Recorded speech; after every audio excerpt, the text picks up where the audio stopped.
بسم الله الرحمن الرحيم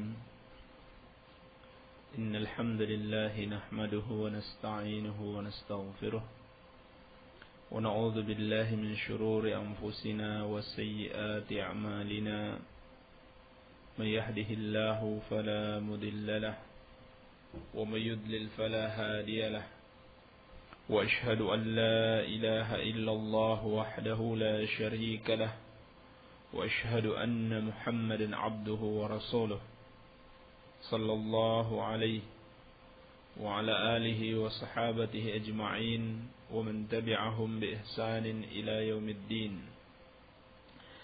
Ikhwani fi din at-talabah dan para pendengar radio dakwah salafiyah rahimani wa rahimakumullah.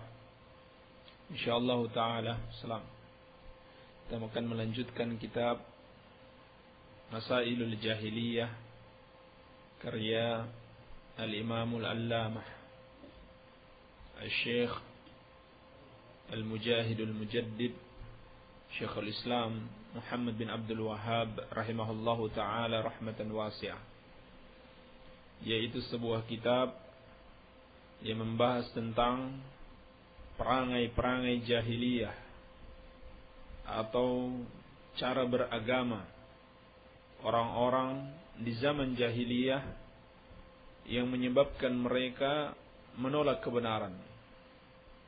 Maka perlu kita tahu agar kita tidak mengikuti kebiasaan orang-orang jahiliyah yang menyebabkan kita menolak kebenaran, menyebabkan kita tidak lagi berjalan di atas siratal mustaqim, di atas jalan yang lurus, menyebabkan kita tersesat. Kenapa? Karena cara beragama kita mengikuti orang-orang jahiliyah. Sehingga penting sekali kita mengetahui bagaimana bentuk-bentuk beragamanya orang-orang jahiliyah, agar kita terhindar dari kesalahan sebagaimana telah dilakukan oleh orang-orang jahiliyah dahulu. Kita masuk pada masalah yang kelima, perangai jahiliyah yang kelima. Qala al-muallif rahimahullahu ta'ala al-mas'alatul khamisah, permasalahan yang kelima.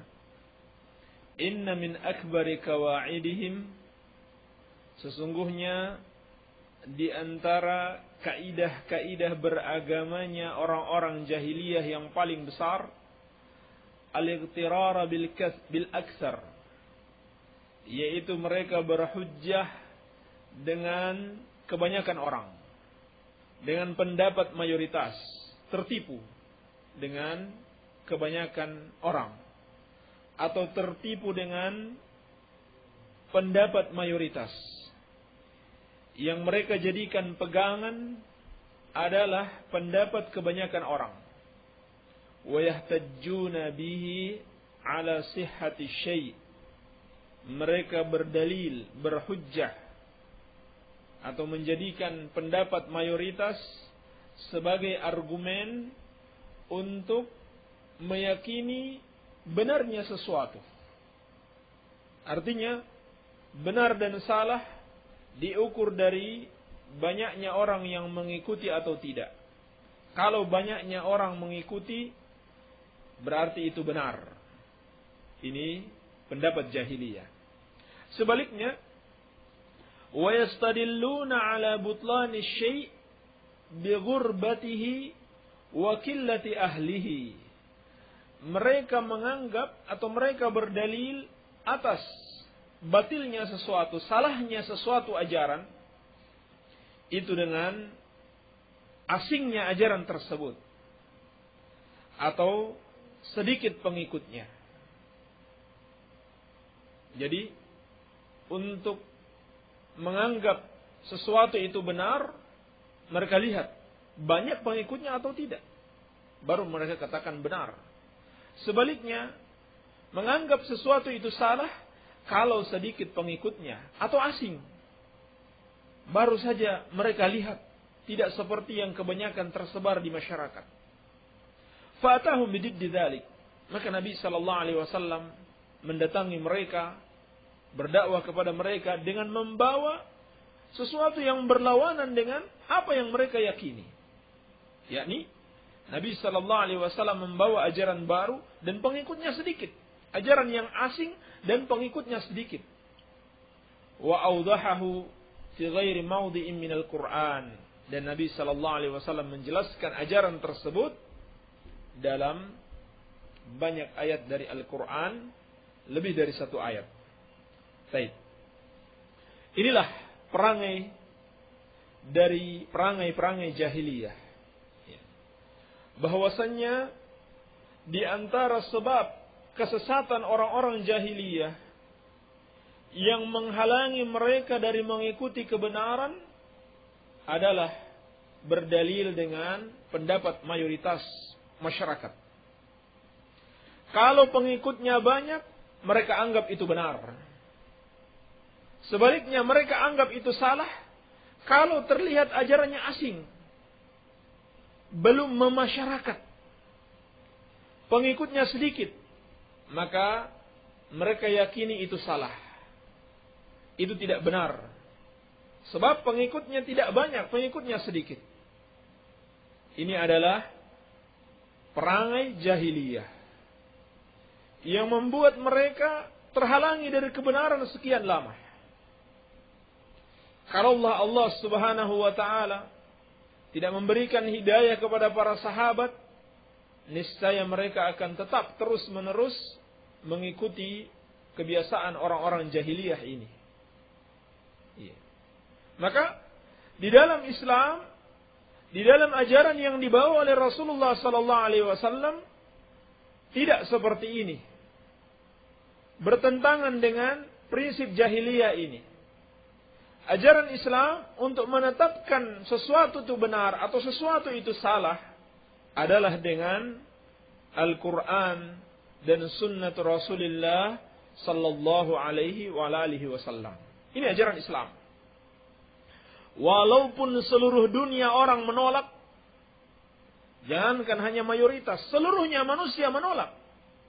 Andaikan tidak ada tersisa satupun yang mengikuti kebenaran tersebut, tetapi kalau mereka bertentangan dengan Al-Quran wa sunnah, maka mereka semuanya salah. Mereka semuanya salah kalau bertentangan dengan Al-Quran wa sunnah. Walaupun sedikit yang mengikuti, bahkan walau tidak ada pengikut sekalipun, tetapi itu yang sesuai dengan kebenaran, maka itu yang kita anggap benar. Jadi ini kebiasaan orang-orang jahiliyah. Ketika kita mendakwahkan tauhid, kita ajak mereka berdoa hanya kepada Allah Subhanahu wa taala. Tidak boleh berdoa kepada para wali-wali yang sudah meninggal dunia. Tidak boleh berdoa kepada orang-orang saleh. Tidak boleh menjadikan orang-orang saleh sebagai perantara untuk berdoa kepada Allah. Mereka katakan apa? Kan banyak orang melakukannya. Demikian pula kalau kita mengajak mereka kepada sunnah Rasulullah sallallahu alaihi wasallam, meninggalkan perbuatan-perbuatan bid'ah. Mereka mengatakan banyak yang melakukan yang seperti ini. Kebanyakan orang hadir dalam acara tahlilan misalkan. Banyak yang menghadiri peringatan Maulid Nabi, peringatan Isra Mi'raj, itu yang mereka jadikan dalil. Dengan banyaknya orang. Maka ini salah. Ini cara pendalilan, cara berargumen, cara beralasan orang-orang jahiliyah dahulu yang membuat mereka tersesat. Jadi walaupun banyak pengikutnya, kalau Al-Quran wa Sunnah mengatakan salah-salah. Sebaliknya, walaupun sedikit yang mengikuti kebenaran tersebut, tetapi sesuai dengan Al-Quran wa Sunnah, itulah kebenaran. Itulah kebenaran. Dan dalam banyak sekali ayat Al-Quranul Karim, Allah Subhanahu wa ta'ala menjelaskan tentang kebatilan prinsip ini. Seperti dalam surat Al-An'am ayat ke-116. Allah Subhanahu wa taala berfirman, "Wa in tuti aktsara man fil ardi yudilluka an sabilillah. Andaikan engkau mengikuti kebanyakan manusia di muka bumi ini, mereka akan menyesatkan kamu dari jalan Allah Subhanahu wa ta'ala. Ini firman Allah Subhanahu wa ta'ala, bahwa kebanyakan manusia itu tersesat. Kebanyakan manusia tersesat. Kalau kalian mengikuti mereka, niscaya kalian akan tersesat. Juga firman Allah Subhanahu wa ta'ala, walakinna aktsaran nasi la ya'lamun.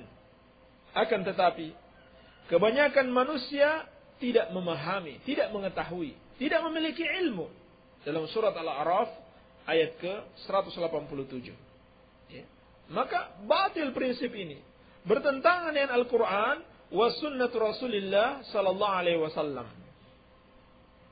Dan juga dalam surat Al-A'raf ayat ke-102, Allah Subhanahu wa taala berfirman, "Wa ma wajadna li aktsarihim min ahdin wa in wajadna aktsarahum lafasiqin." Dan tidaklah kami dapati kebanyakan mereka itu memenuhi janji, dan kami dapati kebanyakan mereka itu orang-orang yang fasik. Jadi kebanyakan manusia adalah orang-orang yang jauh dari ajaran-ajaran Allah Subhanahu wa ta'ala. Juga firman Allah Subhanahu wa ta'ala, "Wa ma aktsarun nasi walau harasta bimu'minin." Dan tidaklah kebanyakan manusia itu akan beriman meskipun engkau sangat menginginkannya. Dalam surat Yusuf ayat ke-102. Maka dalil-dalil ini jelas bahwa kebanyakan manusia berada di atas kesesatan. Jadi tidak boleh seorang berdalil atau beralasan dengan banyaknya orang untuk membenarkan suatu perbuatan atau ucapan. Kebenaran itu berdasarkan Al-Quran wa sunnatu Rasulillah sallallahu alaihi wa alihi wasallam. Sebaliknya, kalau sedikit yang mengikuti ajaran tersebut, itu juga bukan dalil, bukan alasan bahwa ajaran itu salah. Bukan menunjukkan bahwa ajaran itu tidak benar. Kalau ajaran itu terlihat asing, terlihat aneh, baru muncul di masyarakat, itu bukan sebagai bukti bahwa ajaran itu salah. Tetapi yang menunjukkan bahwa ajaran itu benar atau salah adalah dia bersesuaian dengan Al-Quran dan As-Sunnah atau tidak.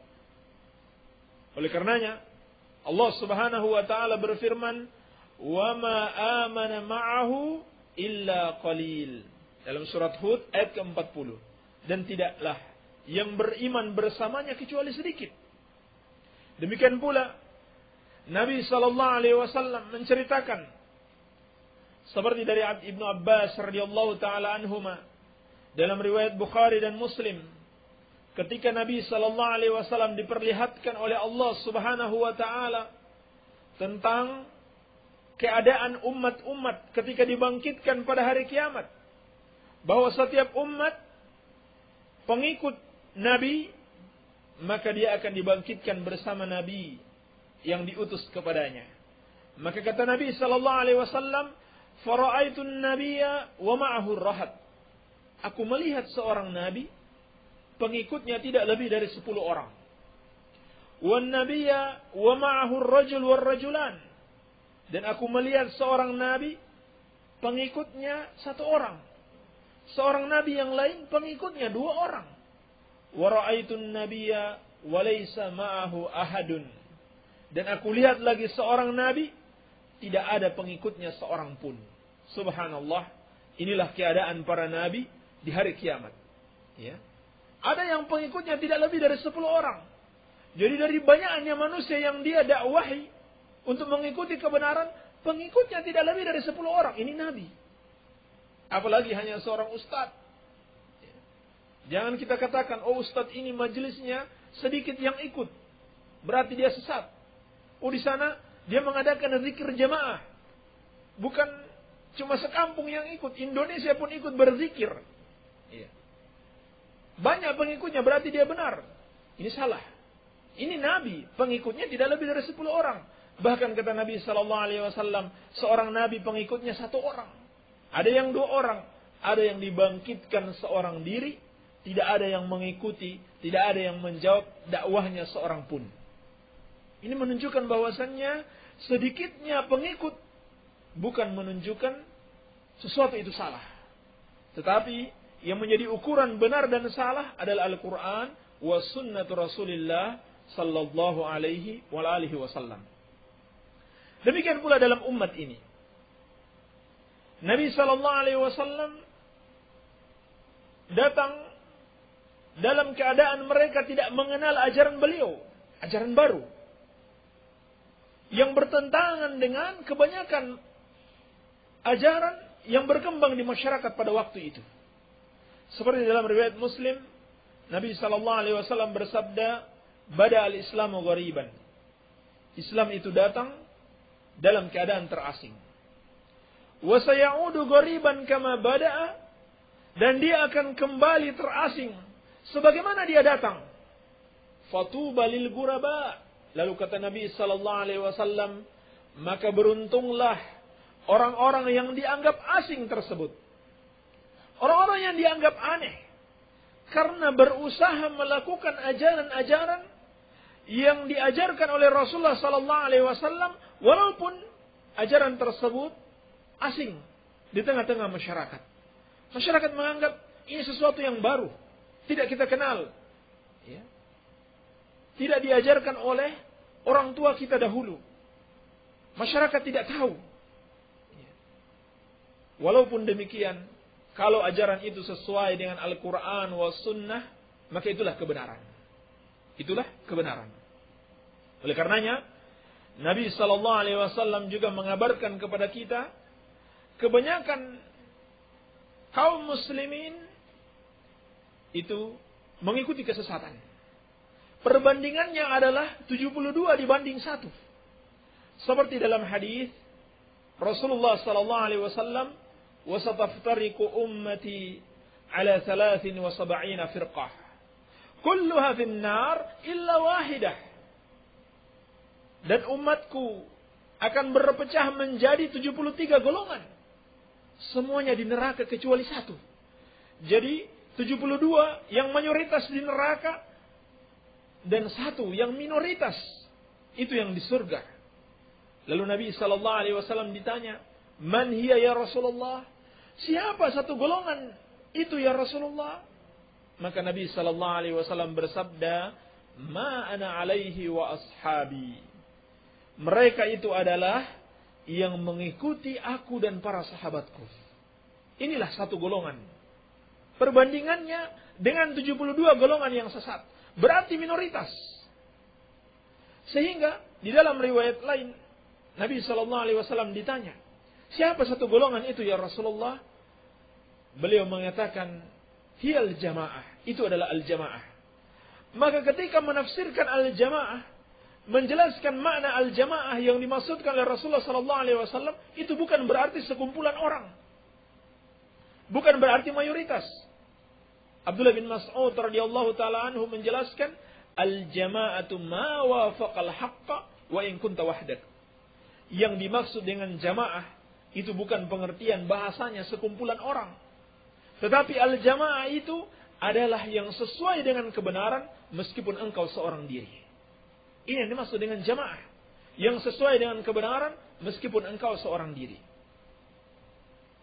Walaupun pernah terjadi pada zaman Rasulullah sallallahu alaihi wasallam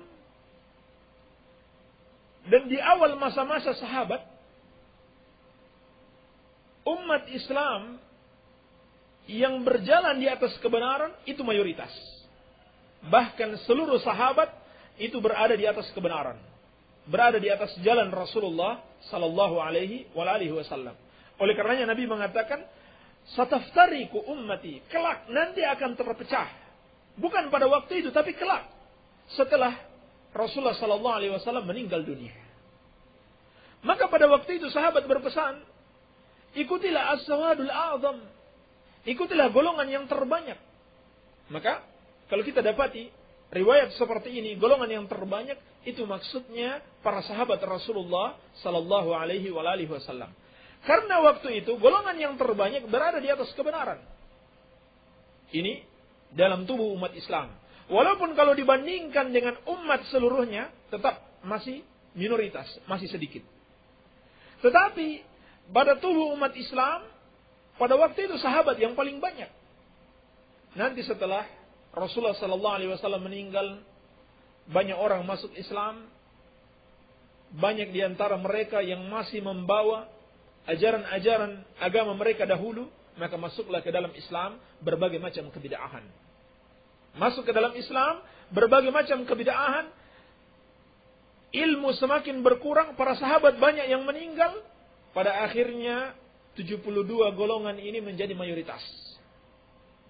Pada akhirnya semakin banyak kesesatan tersebar di tengah-tengah umat. Sehingga kalau ada ajaran yang baru, kita lihat, baru kita dengar, baru kita saksikan, jangan kita menyalahkan. Tetapi kita lihat, apakah ajaran itu sesuai dengan Al-Quran dan As-Sunnah atau tidak. Kalau dia bertentangan dengan Al-Quran dan As-Sunnah, seperti ajarannya Ahmadiyah.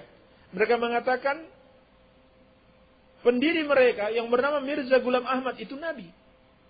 Atau ajaran LDII. Mereka mengatakan bahwa selain mereka itu sesat. Ya. Selain kelompok mereka sesat, bahkan kafir. Ya. Dan muncul berbagai macam ajaran baru, kita lihat dulu. Jangan terburu-buru untuk menyesatkan, demikian pula jangan terburu-buru untuk membenarkan. Lihat.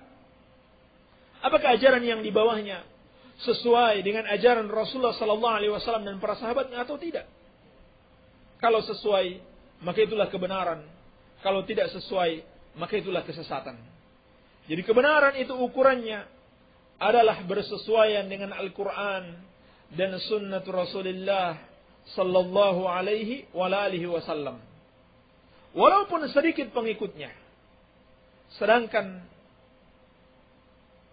kesalahan itu atau ajaran yang sesat itu, apabila dia bertentangan dengan Al-Quran wa sunnah Rasulullah sallallahu alaihi wasallam, walaupun banyak pengikutnya.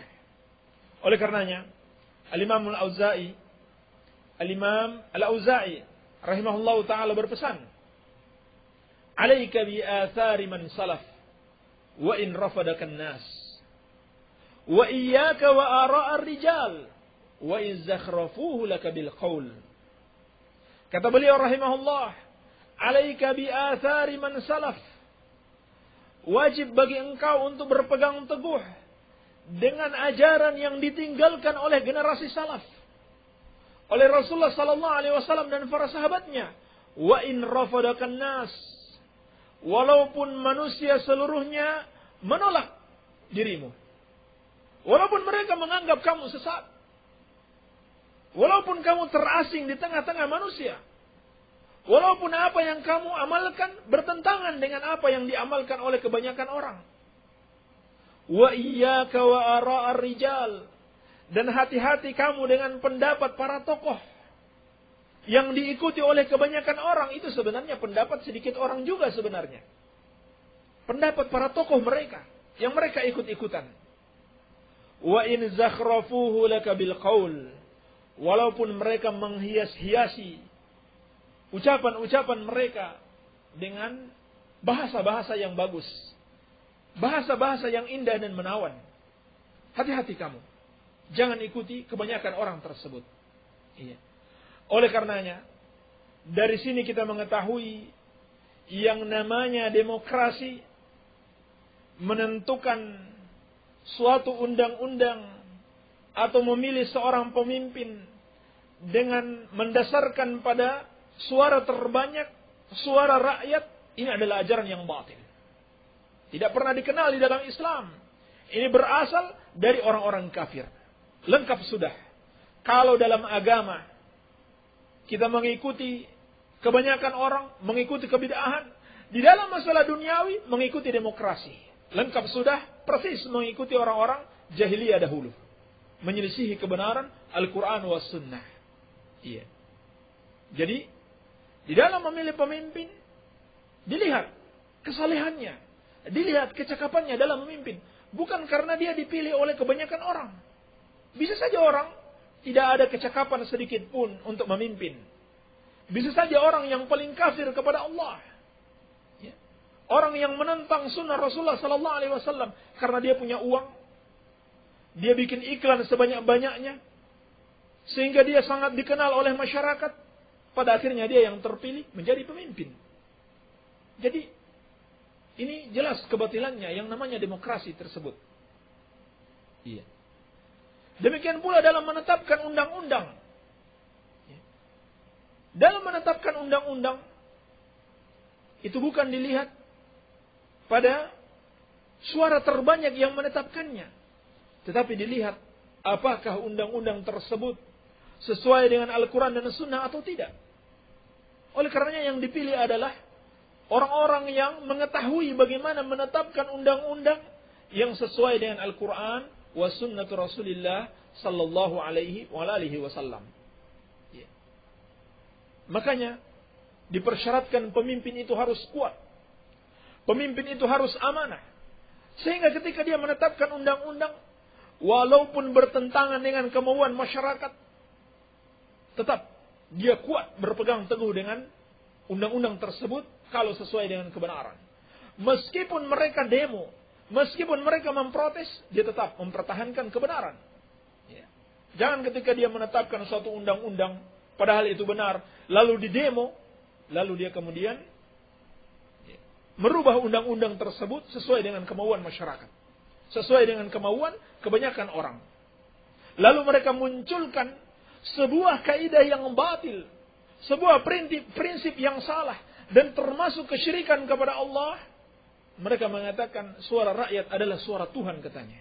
Ini jelas batil. Ini kesyirikan kepada Allah Subhanahu wa taala, mengatakan suara rakyat sama dengan suara Allah Subhanahu wa taala. Ini tidak benar. Ya. Ini ajaran orang-orang jahiliyah. Ajaran orang-orang kafir, bukan ajaran Islam. Maka di dalam Islam yang sesuai kebenaran adalah yang mengikuti Al-Quran wa Sunnah. Walaupun seluruh isi bumi ini menolaknya. Dan yang dianggap sebagai suatu kesalahan apabila bertentangan dengan Al-Quran wa Sunnah, walaupun seluruh isi bumi ini melakukannya. Oleh karenanya, di hari kiamat kelak, yang akan merasakan dahsyatnya kiamat, semuanya adalah pengikut kesesatan. Pengikut kesesatan. Iya. Yang akan merasakan dahsyatnya kiamat, tidak ada tersisa satupun di dunia ini yang mengucapkan Allah. Semuanya pengikut kesesatan. Berarti yang tersisa di dunia ini, seluruh isi bumi, tidak ada lagi yang sesuai dengan kebenaran. Mereka itulah yang akan merasakan dahsyatnya hari kiamat. Maka hati-hati wahai kaum muslimin, jangan kita mengikuti kebiasaan orang-orang jahiliyah, karena inilah di antara penyebab yang membuat mereka tersesat dari jalan Allah Subhanahu wa taala. Demikian yang bisa kita sampaikan. Wabillahi taufiq walhamdulillahi rabbil alamin. Alhamdulillah, demikian tadi apa yang telah dijelaskan oleh Al-Ustaz Abu Abdullah Sufyan, dan kita langsung saja memasuki sesi tanya jawab.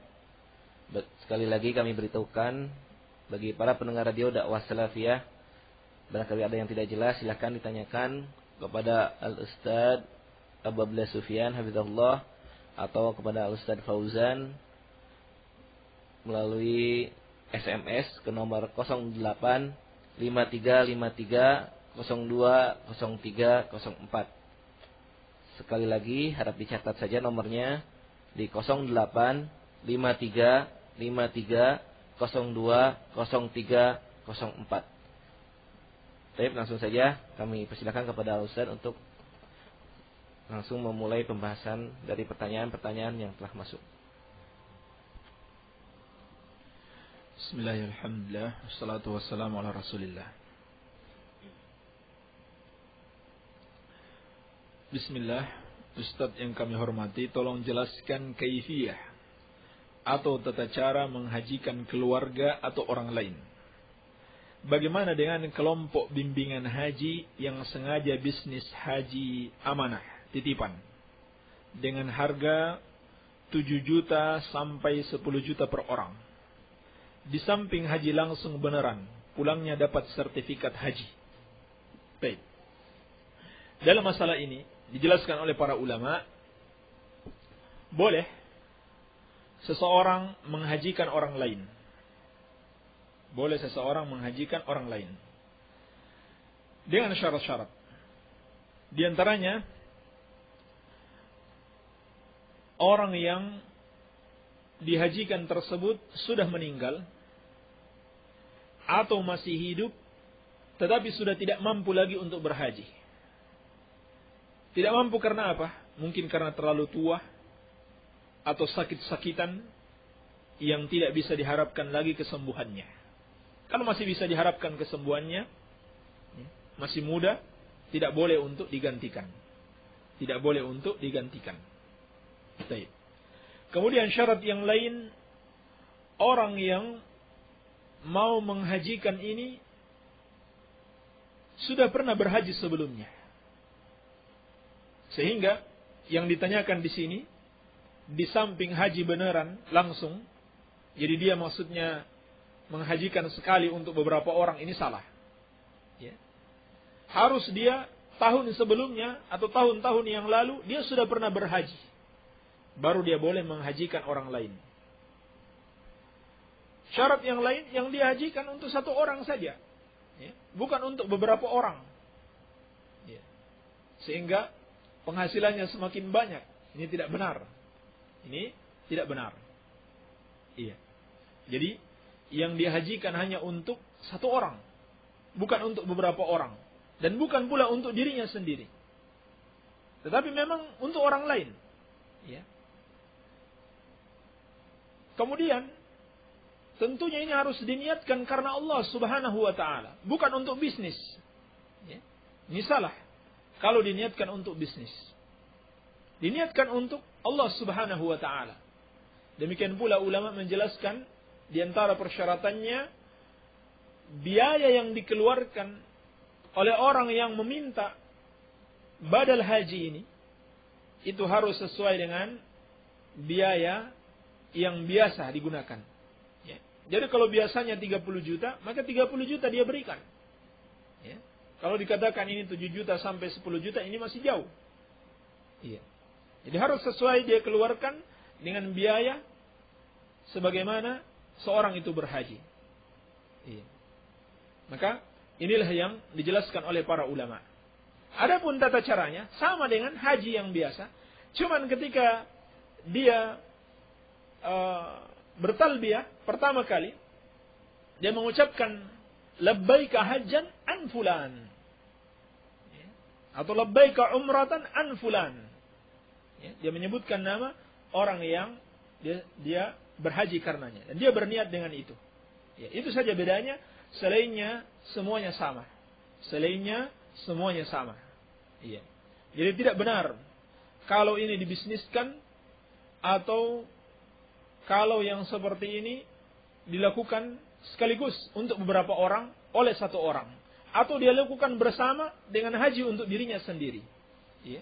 Jadi untuk satu orang saja, dan bukan untuk dua orang dengan dirinya dan orang lain tersebut yang dia gantikan. Iya. Ini yang dijelaskan oleh para ulama.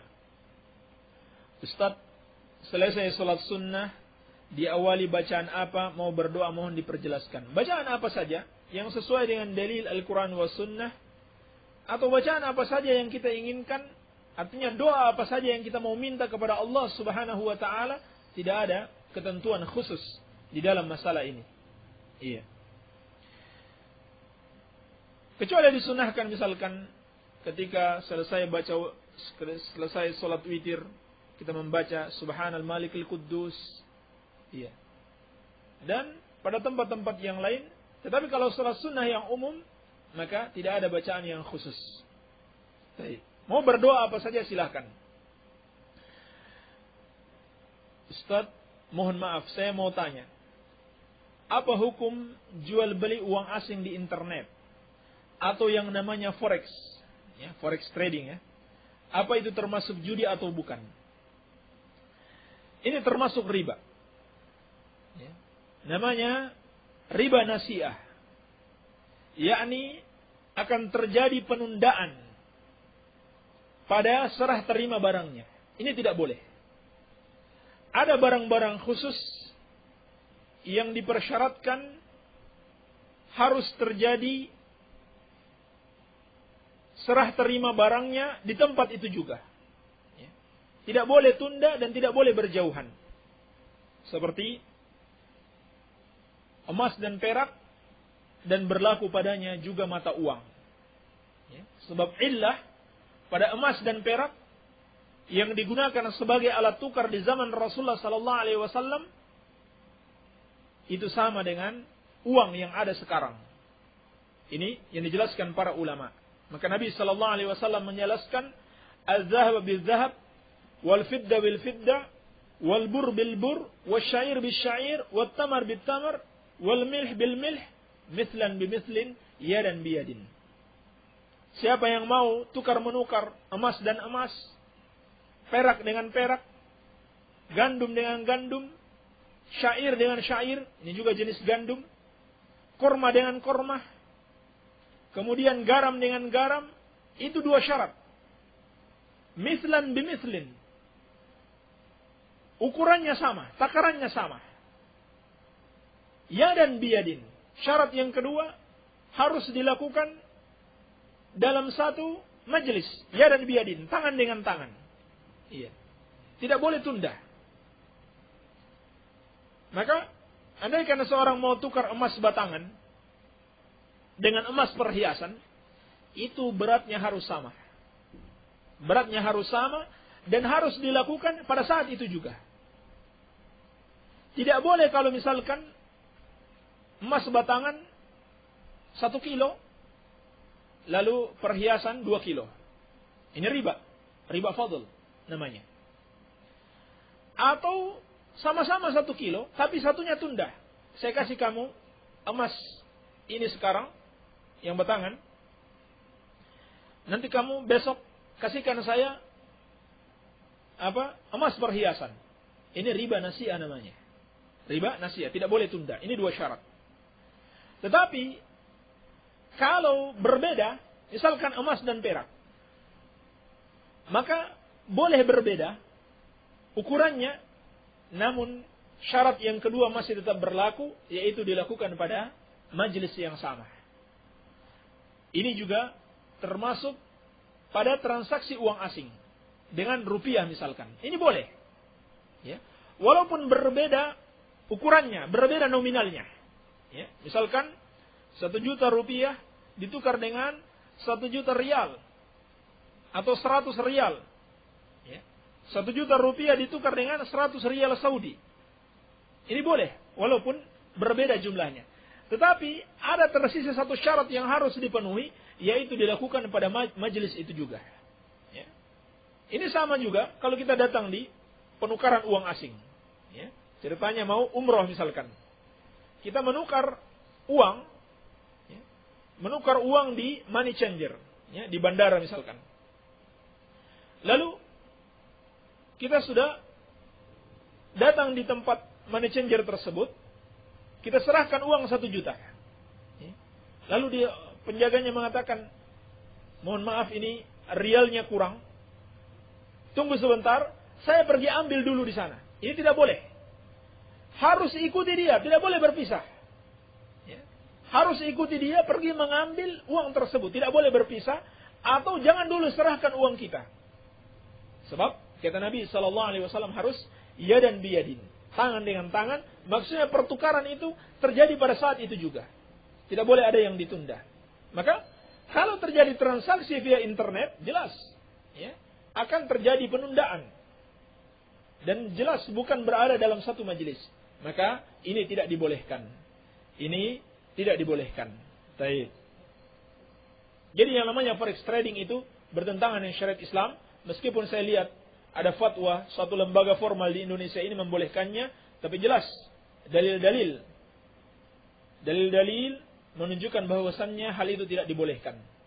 Dan ini juga diamalkan oleh para sahabat Rasulullah sallallahu alaihi wasallam, ya. Seperti dalam riwayat Muslim pernah terjadi di zaman Umar bin Khattab radhiyallahu taala anhu ketika beliau mendengarkan ada sahabat yang mau tukar-menukar emas antara emas dan perak, lalu seorang sahabat mengatakan, "Tunggu, barang saya masih ada di rumah atau masih ada di tempat lain." Maka hal ini didengarkan oleh Umar, lalu dia berkata kepada sahabat yang satunya lagi, "Tetap engkau bersama dia, jangan sampai kalian berpisah." Jadi menunjukkan harus berada dalam satu majelis atau tidak boleh berpisah dahulu kemudian bertemu lagi. Ini aturan Islam, ya, dalam masalah riba pada barang-barang khusus. Pada barang-barang khusus, tidak semua barang. Baik. Ustaz, misal seorang istri sedang duduk pegang kerja yang ringan. Tiba-tiba suami dari samping mencium dengan keras, saya kaget. Lalu saya marah karena tahu bahkan pipinya saya diusapin air dan lap. Yang saya tanya, Ustaz, istri seperti itu salah atau benar? Jika salah dan dosa, tolong Ustaz mohonkan ampun kepada Allah Subhanahu wa taala. Mohon jawabannya, ya. Semoga diampuni oleh Allah Subhanahu wa taala. Ini termasuk salah, ini termasuk dosa, ya. Nabi sallallahu alaihi wasallam bersabda dari Talq bin Ali radhiyallahu taala anhu dalam hadis yang diriwayatkan oleh Imam Tirmidzi, "Idza da'a ar-rajul zawjatahu li hajatihi falta'tihi wa in kanat 'ala at-tanur." Apabila seorang suami mengajak istrinya untuk suatu keperluannya, keperluan apa saja, maka hendaklah sang istri itu memenuhi panggilan suaminya meskipun dia sedang berada di dalam tanur. Ini tempat pembakaran. Ini dia sedang memasak atau sedang sibuk. Pokoknya kalau dipanggil suami harus datang. Iya. Maka termasuk dosa kalau menolak keinginan suami ketika istri itu sedang sibuk. Baik. Assalamualaikum Ustaz. Waalaikumsalam. Saya orang tua yang ingin anaknya jadi dokter. Bagaimana kalau saya tidak mensekolahkan anak dari jenjang pendidikan yang ada di negara kita? Misal disekolahkan di pondok, bagaimana untuk kelanjutannya? Apa bisa untuk jadi dokter? Karena Ustaz mengatakan bahwa pendidikan yang ada pada umumnya kurang baik. Baik. Yang pertama sekali yang harus kita perhatikan dalam pendidikan adalah pendidikan ad-din, pendidikan agama, pendidikan akidah, pendidikan akhlak, pendidikan ibadah. Apa gunanya kalau anak kita jadi dokter tapi akidahnya rusak? Ibadahnya tidak mencontoh Rasulullah sallallahu alaihi wasallam dan akhlaknya rusak seperti akhlaknya orang-orang jahiliyah. Ini yang harus kita perhatikan. Jangan jadikan tujuan utama kita pendidikan ini dalam masalah duniawi saja. Persis seperti orang-orang kafir. Ya'lamuna zahiran minal hayatid dunya wa hum 'anil akhirati hum ghafilun. Mereka hanya mengilmui yang zahir, yang nampak dari kehidupan dunia ini saja, dan mereka tentang akhirat mereka lalai. Innallaha yubghidu kulla 'alimin bid-dunya jahilin bil akhirah. Nabi sallallahu alaihi wasallam bersabda, sesungguhnya Allah membenci setiap orang yang pintar, yang cerdas, yang jenius di dalam masalah duniawi, tapi pada saat yang sama dia jahil, dia bodoh, dia tidak mengerti dengan persoalan-persoalan akhirat, persoalan-persoalan agama. Nabi sallallahu alaihi wasallam membenci, atau Allah Subhanahu wa taala membenci orang yang seperti itu. Jadi pertama yang harus kita perhatikan adalah bagaimana pendidikan akidah, pendidikan agama untuk anak-anak kita. Kemudian yang kedua, jangan kita pernah khawatirkan rezeki untuk anak-anak kita. Sebab Allah Subhanahu wa taala sudah menjamin rezeki seseorang. Jangan sampai kita berpandangan kalau dia jadi ustadz, kalau dia sekolah di pondok, nanti dia miskin, susah cari kerja, susah dapat uang. Tapi kalau dia jadi dokter, dia akan kaya raya. Rezekinya cukup, tidak kelaparan. Jangan sampai berpandangan seperti itu kalau kita beriman kepada Allah Subhanahu wa taala. Sebab sebelum manusia diciptakan di dunia ini, sebelum lahir ke dunia, Allah Subhanahu wa taala sudah menetapkan seperti apa atau sebanyak apa rezeki yang akan dia dapatkan. Sebanyak apa rezeki yang akan dia dapatkan. Iya. Ini yang kedua. Yang ketiga, menjadi dokter itu pun terkadang diwajibkan. Tapi wajib di sini adalah wajib kifayah. Tidak diwajibkan bagi semua orang. Andaikan tidak ada dokter, maka semuanya berdosa karena tidak ada yang memenuhi kebutuhan kaum muslimin. Iya. Yang menjadi masalah bukan menjadi dokternya, menjadi dokter itu bagus. Tetapi hendaklah kita pilih sekolah yang baik, sekolah yang tidak ada penyimpangan-penyimpangan di situ. Tidak ada ikhtilaf, tidak ada campur baur. Iya. Dalam sekolah tersebut. Iya.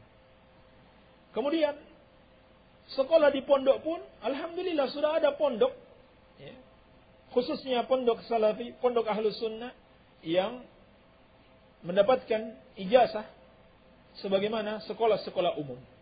Ya. Jadi kalau memang tujuannya seperti itu, masukkan ke pondok tersebut. Iya.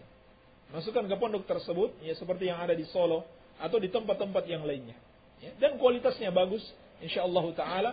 Tidak kalah ya, dengan sekolah-sekolah umum yang lainnya. Iya. Jadi yang menjadi masalah bukan menjadi dokternya atau tidak, tetapi yang menjadi masalah adalah bagaimana pergaulan di lingkungan sekolahnya. Ya. Bagaimana sistem pendidikan yang ada di sekolahnya. Ya. Apakah akan membawa dia kepada surga atau membawa dia kepada neraka? Apa gunanya jadi dokter kalau akhirnya masuk neraka? Iya. Maka harus dipikirkan ini dengan baik dan harus melihat maslahat dan mudaratnya dan harus melihat ya, yang terbaik untuk kehidupan akhirat. Ya, semoga Allah Subhanahu wa taala memberikan jalan keluar. Ya. Kalau di Indonesia mungkin, ya, ini hanya mungkin saja, belum ada yang sekolah kedokteran yang sesuai dengan syariat. Tapi mudah-mudahan suatu saat akan ada. Mungkin juga sudah ada tapi kita belum tahu. Ya. Tidak ada masalah kalau kita mau sekolahkan di Saudi Arabia misalkan. Banyak ya, sekolah kedokteran menerima orang-orang asing dan tidak ada ikhtilaf di situ, tidak ada campur baur antara laki-laki dan wanita. Iya. Dan banyak sekolah-sekolah di Saudi Arabia. Jadi jangan kita mengira di Saudi Arabia orang itu cuma mau pergi belajar agama. Ya. Banyak sekarang mahasiswa Indonesia, ya, seperti di Jamiah Malik Saud, Universitas Malik Saud, itu banyak mahasiswa Indonesia yang sekarang ini ada yang belajar kedokteran, ada yang belajar teknik perminyakan, ya. Ada yang belajar kehutanan. Ya. Itu ada sekarang di Saudi Arabia, alhamdulillah di sana tidak terjadi ikhtilaf ya, antara laki-laki dan wanita. Kampus laki-lakinya dipisah dengan kampus wanitanya. Ya. Mudah-mudahan Allah Subhanahu wa taala berikan jalan keluar. Kalau kita berpegang teguh dengan Al-Quran wa Sunnah. Sebab Nabi SAW bersabda, "Man taraka syai'an lillah, awadahullahu khairan minhu." Barang siapa yang meninggalkan sesuatu karena Allah, maka Allah Subhanahu wa ta'ala akan gantikan dengan yang lebih baik dari itu. Tinggalkan apa yang kita inginkan. Kalau di situ terjadi banyak penyimpangan syariat, tinggalkan. Niscaya Allah Subhanahu wa ta'ala akan mengganti dengan yang lebih baik daripada itu. Afwan Ustaz, apa hukumnya imunisasi? Ini masalah dengan dokter lagi. Imunisasi tidak ada masalah sepanjang tidak bertentangan dengan syariat, yakni bahan yang digunakan misalkan bukan sesuatu yang najis atau bukan sesuatu yang haram dan tidak membahayakan si bayi. Maka ini kembali kepada orang-orang yang ahli, tanyakan kepada mereka, kepada para dokter tentang imunisasi apa yang dia gunakan. Assalamualaikum warahmatullahi wabarakatuh. Dalam kalimat syahadat terdapat kata bersaksi, padahal kita tidak menyaksikan. Ini namanya syahadah ma'nawiyah. Bersaksi yang sifatnya ma'nawiyah, bukan ainiyah, bukan dengan mata, bukan dengan mata kepala, tapi dengan hati.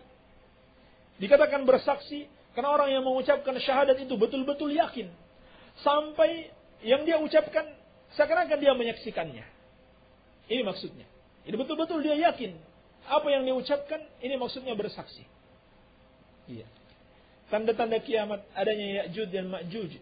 Apakah sudah turun juga Nabi Isa alaihissalam? Dan apakah benar turun apa yang akan dilakukannya? Dan apakah benar turun apa yang akan dilakukannya? Dan apa yang kita persiapkan untuk menghadapinya?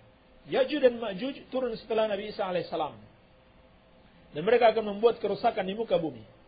Yang kita persiapkan adalah persiapan keimanan. Dan pada waktu itu, tidak ada yang bisa menghadapi Ya'juj dan Ma'juj. Sehingga Allah subhanahu wa ta'ala memerintahkan Nabi Isa AS membawa orang-orang beriman untuk berlindung ke Bukit Tur. Iya. Hanya orang-orang yang beriman yang akan dibawa oleh Nabi Isa AS. Adapun orang-orang kafir, mereka yang apakah bergabung dengan Ya'juj dan Ma'juj ataukah dihabisi oleh Ya'juj dan Ma'juj. Adapun orang-orang yang beriman dibawa oleh Nabi Isa AS berlindung di Bukit Tur. Lalu Allah subhanahu wa ta'ala sendiri yang menghancurkan orang-orang Ya'juj dan Ma'juj ini. Iya. Maka yang harus kita persiapkan adalah persiapan keimanan. Iya. Semoga kita tidak menghadapi fitnah yang kita tidak mampu untuk menghadapinya. Ustaz, tolong diulangi jawaban pertanyaan dari pertanyaan bercanda yang menyebabkan sakit hati orang yang dicandainya. Jelas tidak boleh. Ya, kita bercanda sampai menyebabkan orang yang dicandai itu sakit hati. Iya. Hanya saja jangan mudah untuk tersinggung, jangan mudah untuk sakit hati. Ya. Bercanda itu juga terkadang diperlukan kalau tidak berlebihan. Kalau tidak berlebihan dan dengan syarat tidak merupakan dusta. Ya. Dengan syarat tidak merupakan dusta. Nabi SAW terkadang bercanda dengan anak kecil. Ya Aba Umair, ma fa'alan nughair. Kata Nabi SAW kepada anak kecil, wahai Aba Umair, apa yang dilakukan oleh Nughair? Yani burung kecilnya. Bercanda Nabi SAW, tetapi bercanda yang benar. Tidak dusta. Tidak pula menyakiti. Baik. Apakah ada hadis yang melarang kita mencela nyamuk? Saya tidak tahu. Wallahu alam. Apa sebab-sebab kita istiqamah di dalam akhlak? Di antaranya yang menguatkan akidah, menguatkan keimanan kepada Allah Subhanahu wa taala. Kemudian selalu menuntut ilmu dan bergaul dengan orang-orang yang saleh. Bergaul dengan lingkungan yang baik, tinggal di lingkungan yang baik. Iya. Ini di antara sebab-sebab istiqamah di dalam akhlak. Demikian pula yang sangat penting, selalu berdoa kepada Allah Subhanahu wa taala. Kalau kita baca Quran ketika tidak berwudu bagaimana? Apakah boleh enggak? Dan kita sudah buang air besar, apakah kita boleh baca Quran enggak berwudu dulu? Pendapat yang benar dalam hal ini boleh saja, tetapi hukumnya makruh. Lebih baik berwudu dulu. Lebih baik berwudu dulu. Ya. Boleh saja, tidak ada masalah, tidak haram, tetapi yang paling afdal berwudu dahulu. Assalamualaikum, waalaikumsalam. Pak Ustaz, tafsir surat Yunus ayat ketiga, yakni Allah bersemayam di atas arsy. Bagaimana tafsirnya? Tafsirnya Allah Subhanahu wa taala istiwa. Ya, jangan gunakan kata bersemayam, ya, ini kurang tepat. Ya. Karena bersemayam itu biasa digunakan oleh makhluk yang maknanya berbeda dengan istiwa. Ya. Allah Subhanahu wa taala istiwa di atas arsy, maksudnya adalah ulu wartafa. Ala wartafa. Ini Allah berada di tempat yang tinggi, di atas arsy-Nya. Bagaimana bentuknya kita tidak tahu. Bagaimana kaifiyah Allah Subhanahu wa taala beristiwa itu kita tidak tahu. Kenapa kita tidak tahu? Karena Allah tidak memberitahukan kita. Lalu bagaimana kita meyakininya? Kita yakini saja istiwanya Allah di atas arsy-Nya sesuai dengan keagungan dan kebesarannya, tidak sama dengan caranya makhluk di dalam beristiwa. Ya. Atau kalau mau dikatakan bersemayam, andaikan boleh, maka tidak sama dengan apa yang dilakukan oleh makhluk. Tetapi kita yakini saja istiwanya sesuai dengan keagungan dan kebesarannya. Penjelasannya seperti yang dikatakan oleh Imam Malik rahimahullahu taala. Ketika seorang bertanya kepada beliau, "Kaifal istiwa?" Bagaimana Allah beristiwa? Maka Imam Malik rahimahullahu taala menjawab, "Al-istiwa'u ma'lumun wal kaifu majhulun was su'alu anhu bid'ah wal imanu bihi wajib." Kata Imam Malik rahimahullahu taala, al-istiwa'u ma'lumun. Istiwa itu sudah diketahui, yakni diketahui dari makna bahasanya. Ya, istiwa artinya istiwa, bukan jalan-jalan, ya. Bukan turun ke dunia. Jadi istiwa sudah dipahami dari makna bahasanya, yakni ala wartafa. Allah Subhanahu wa taala berada di tempat yang tinggi. Tapi bukan berarti Allah butuh kepada arsy atau tempat itu meliputi Allah Subhanahu wa taala. Itu bukan maknanya seperti itu.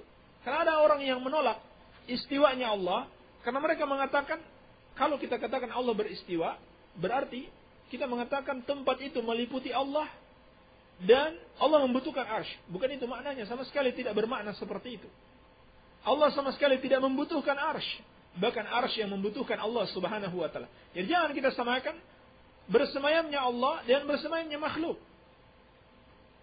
Maka kata Imam Malik rahimahullah, al-istiwa ma'lumun wal kaifu majhulun. Adapun al-kaif, kaifiyah, bagaimana tata cara, bagaimana bentuknya Allah bersemayam, itu majhul, tidak kita ketahui. Kenapa? Karena Allah tidak beritahu. Baik dalam Al-Quran maupun dalam As-Sunnah. Jangan kita memaksakan diri. Wassu'alu anhu bid'ah. Karena Imam Malik bertanya tentang itu adalah bid'ah. Karena tidak pernah ditanyakan oleh para sahabat Rasulullah sallallahu alaihi wasallam, wal imanu bihi wajibun. Mengimaninya adalah wajib. Dan jawaban Imam Malik ini berlaku pada semua sifat-sifat Allah. Iya. Kita membaca dalam Al-Quran, Allah memiliki tangan misalnya. Allah memiliki wajah. Allah memiliki kaki. Apa maknanya? Diketahui dari makna bahasa. Tangan ya tangan, bukan kaki. Kalau wajah itu wajah, bukan anggota tubuh yang lain. Dipahami maknanya. Allah Maha mendengar. Mendengar itu artinya apa? Menangkap suara. Mendengar bukan berarti melihat. Artinya sudah diketahui maknanya dari sisi bahasa. Adapun bagaimana bentuknya, bagaimana sih tangan Allah, bagaimana cara Allah mendengar, bagaimana wajah Allah, itu tidak kita ketahui. Kita yakini saja sesuai dengan keagungan dan kebesaran Allah Subhanahu wa taala. Kenapa tidak kita ketahui? Karena Allah Subhanahu wa taala tidak memberitahukannya. Maka as-su'alu anhu bid'ah. Bertanya tentangnya adalah bid'ah. Wal imanu bihi wajib. Mengimaninya adalah wajib. Ini kaidah untuk semua sifat-sifat Allah Subhanahu wa taala. Bagaimana sikap seorang anak yang ortunya kerja di BCA atau BRI? Kalau ternyata terbukti bank-bank tersebut dan memang sesuai kenyataannya itu bertransaksi dengan riba, maka dinasihati. Ya. Karena semua yang terlibat untuk memuluskan transaksi riba itu semua kena dosanya.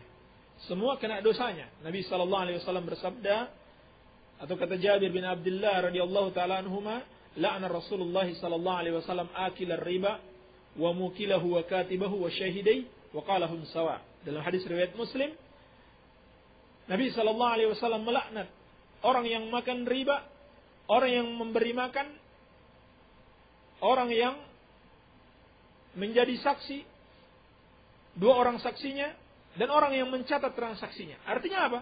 Semua yang terlibat. Wa qalahum sawa. Kata Nabi sallallahu alaihi wasallam, mereka semua sama. Sama dalam dosa, ta'awun, tolong menolong, memuluskan transaksi riba. Maka dinasihati. Dinasihati dengan baik, dinasihati dengan lemah lembut. Semoga orang tua tersebut mendapatkan hidayah. Dan juga tidak lupa didoakan. Iya. Dan juga tidak lupa untuk selalu mendoakannya.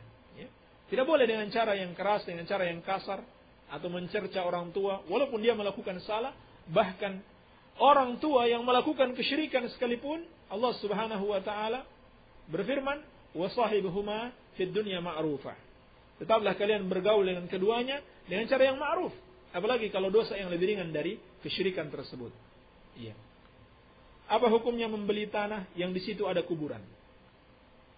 Tidak ada larangan, hanya saja kita harus memperlakukan kuburan tersebut. Kalau itu kuburan seorang muslim, harus perlakukan sebagaimana kuburan seorang muslim harus dihormati. Ya.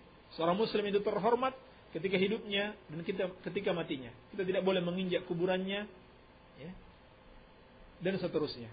Ya, di antara adab, ya, kita harus menjalankan adab-adab dalam kuburan tersebut. Ya. Dan tidak dibenarkan mengubur seseorang di rumah, ya, atau di pekarangan rumah. Harus dikubur di pekuburan kaum muslimin. Apa hukumnya membeli atau menjual pupuk atau gemuk kandang yang di situ ada najisnya? Pernah ditanyakan kepada Syekh Shalih Al-Fauzan hafizahullah taala tentang jual beli kotoran hewan. yang rajih dalam masalah ini, dan ini pendapat mayoritas ulama, ya, kecuali Syafi'iyah, bahwa kalau dari kotoran hewan yang boleh dimakan, seperti kotoran kambing, kotoran sapi, kotoran ayam, maka tidak ada masalah. Itu suci. Tidak ada masalah, itu suci. Maka buatlah pupuk dari kotoran hewan yang hewan itu boleh dimakan. Baik? Dari kotoran hewan yang boleh dimakan. Maka tidak ada masalah untuk jual beli dengannya. Adapun kalau hewan itu najis, ya, seperti kotoran babi, kotoran anjing, ya, maka sebaiknya dihindari. Sebaiknya dihindari, jangan membeli pupuk yang seperti ini, jangan jual beli pupuk yang seperti ini. Ya. Ini walaupun masih terjadi khilaf para ulama, tetapi sebaiknya dihindari karena memegang najis juga tidak boleh. Ya. Memegang najis juga tidak boleh. Baik. Jadi kalau hewan itu boleh dimakan tidak ada masalah. Assalamualaikum, waalaikumsalam. Maaf Pak Kiai, bagaimana hukum kalau seorang ahlu sunnah menjual HP yang ada fitur komplit ke orang awam? Menjual HP yang ada fitur komplit ke orang awam. Yang seperti ini, apabila tujuannya bukan fitur-fitur tersebut yang bertentangan dengan syariat, seperti adanya gambar-gambar bernyawa atau adanya lagu-lagu. Apabila tujuannya bukan itu, tapi HP-nya yang menjadi tujuan, maka tidak mengapa. Maka tidak mengapa. Sama halnya dengan kita jual beli sabun mandi. Jelas di situ, kebanyakan di bungkusnya ada gambar wanita yang sedang mandi. Ya. Ini tidak sepatutnya, ya, seperti ini, tapi hukumnya tidak apa-apa. Ya. Sepanjang yang diniatkan bukan, atau yang menjadi tujuan bukan jual beli gambar wanita yang ada di situ. Iya. Tetapi jual beli sabunnya. Ya. Seperti ditanyakan kepada Syekh Ibn Baz rahimahullahu taala tentang hukum membeli koran yang di situ ada gambar-gambar bernyawa atau ada terkadang gambar wanita. Maka kata beliau, kalau yang menjadi tujuannya bukan gambar-gambar tersebut, tidak ada masalah. Ya. Tidak ada masalah. Hanya saja seorang muslim itu harusnya bersikap wara', berhati-hati, menjauhi hal-hal yang sifatnya mengandung syubhat dan mengandung bisa mengandung ta'awun, ya, tolong menolong di dalam dosa. Baik. Ustaz, boleh enggak KB dalam syariat? KB yang menggunakan susuk boleh enggak? Apa maksudnya susuk? Sihir maksudnya? Hah? Baik.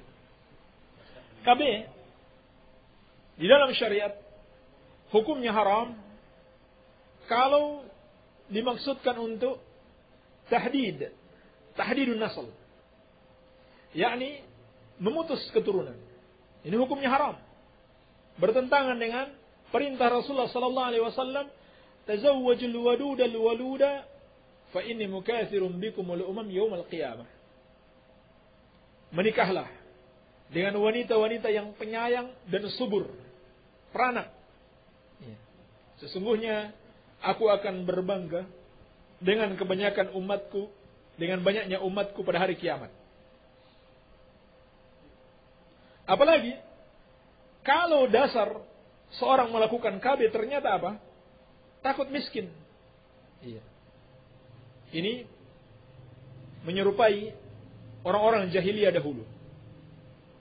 Mereka sampai membunuh anak yang sudah lahir. Ya. Kenapa? Khasyata imlaq. Takut miskin. Takut tidak bisa memberi makan anaknya. Ini orang-orang yang tidak beriman kepada Allah. Tidak beriman dengan takdir. Tidak beriman dengan Allah Ar-Razzaq yang Maha memberikan rezeki. Iya. Lalu mereka terpengaruh dengan apa yang diucapkan oleh orang-orang kafir. Ya. Bahwasanya kata mereka lapangan kerja sudah semakin berkurang. Iya. Banyaknya angka kelahiran akan menyebabkan masalah-masalah sosial dan sebagainya. Ini ucapan orang-orang kafir. Iya. Padahal mereka sendiri tidak melakukan KB. Hanya saja di negeri-negeri muslim mereka mengkampanyekan Ka'bah karena mereka takut ya, kaum muslimin akan semakin banyak. Ini hukumnya haram, bertentangan dengan petunjuk Rasulullah sallallahu alaihi wasallam. Adapun kalau Ka'bah yang dimaksudkan hanya sekedar tanzimun nasl, yakni mengatur jarak kelahiran misalkan, ya. Kalau terlalu berdekatan anak-anak, nanti susah ngurusnya atau malah bisa ada yang tersia-siakan, maka yang seperti ini boleh. Kalau sekedar tanzimun nasl, ya, mengatur kelahiran. Atau ada sesuatu yang sifatnya darurat, ya, misalkan ibu atau seorang istri itu sakit, ya, yang kata dokter akan membahayakan dia kalau dia sampai hamil atau melahirkan. Ini sifatnya darurat, lain ceritanya. Iya. Maka dibolehkan kalau betul-betul terbukti, ya, secara ilmiah dikatakan oleh dokter yang ahli, maka tidak mengapa. Adapun yang dimaksudkan di sini Ka'bah yang menggunakan susuk, saya tidak paham maksudnya susuk apa ini. Kalau maksudnya susuk itu,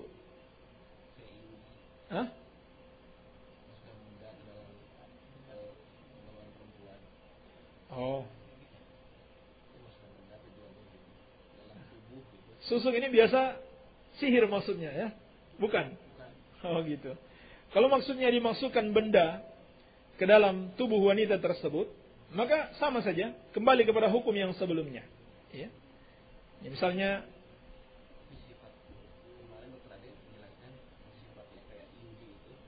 ya, oh iya. Baik. Ya. Jadi kembali kepada hukum yang sebelumnya. Ini dari sisi tujuannya. Kalau sekedar mengatur jalan kelahiran maka tidak mengapa. Tapi kalau mau memutus kelahiran sama sekali, maka ini tidak boleh. Ini hukumnya haram. Iya. Dan juga perlu dilihat, apakah bisa membahayakan wanita tersebut atau tidak? Ataukah bisa menyebabkan dia tidak bisa melahirkan lagi? Maka ini tidak boleh. Ya, tidak boleh menggunakan yang seperti ini. Afwan, masih banyak pertanyaan yang belum bisa kita jawab. Ya. Karena waktu yang terbatas, insyaallah ta'ala akan kita jawab pada kesempatan yang akan datang. Ya. Subhanaka Allahumma bihamdika, asyhadu an la ilaha illa anta astaghfiruka wa atubu ilaik. Wa sallallahu ala nabiyyina Muhammadin wa alihi wasallam. Walhamdulillahi rabbil alamin.